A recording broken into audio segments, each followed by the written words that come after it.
ECDL Advanced Access Lesson 24 Applying Relationships.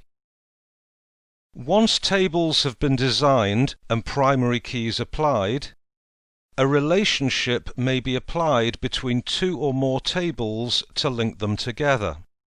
Once two or more tables are linked by a relationship, the data from all of the tables may be used to create a single query, a single form, or a single report. Relationships are always applied between tables which contain a common field.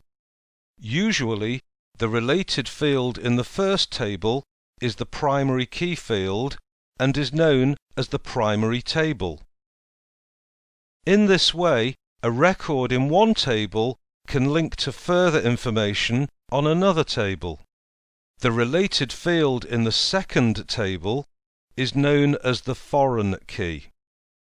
Applying relationships allows many smaller tables to be linked together to form the complete database, improving its overall efficiency. In our example, the computer and repair tables are linked using the common field serial number. There's no need to have all computer details on every repair record. A query on the repairs table will use serial number to access all related data on the computer's table automatically.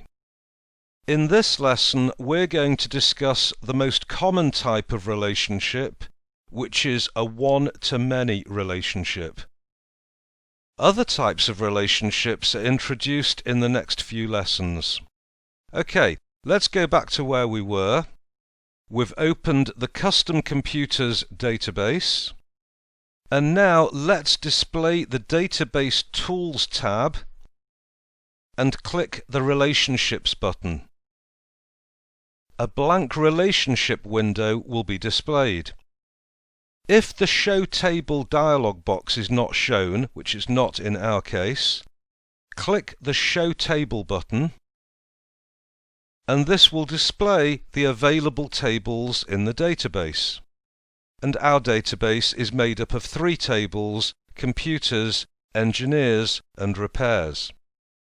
With the computers table highlighted, click Add to place the table in the Relationships window. Click on the repairs table and again add it to the window.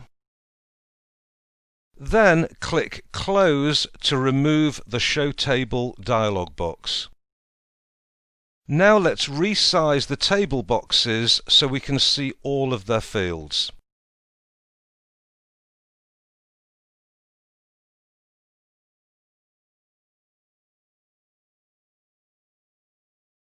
Notice the primary keys for each table are indicated with a key symbol.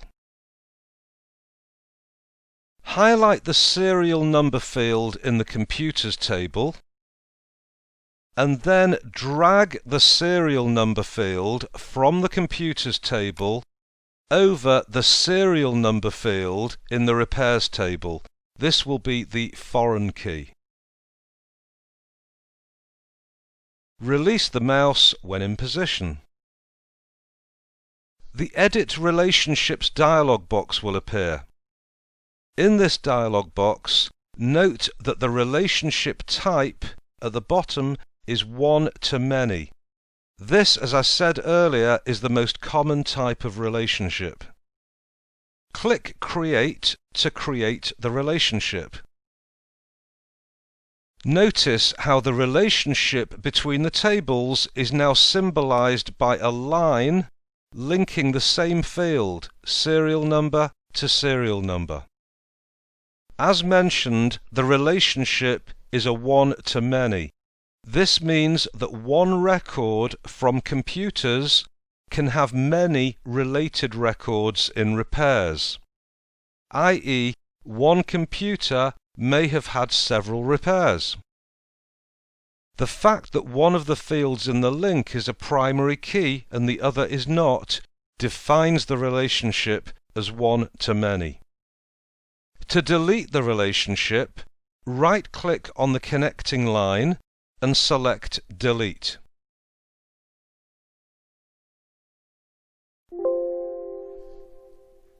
Select Yes to confirm the deletion.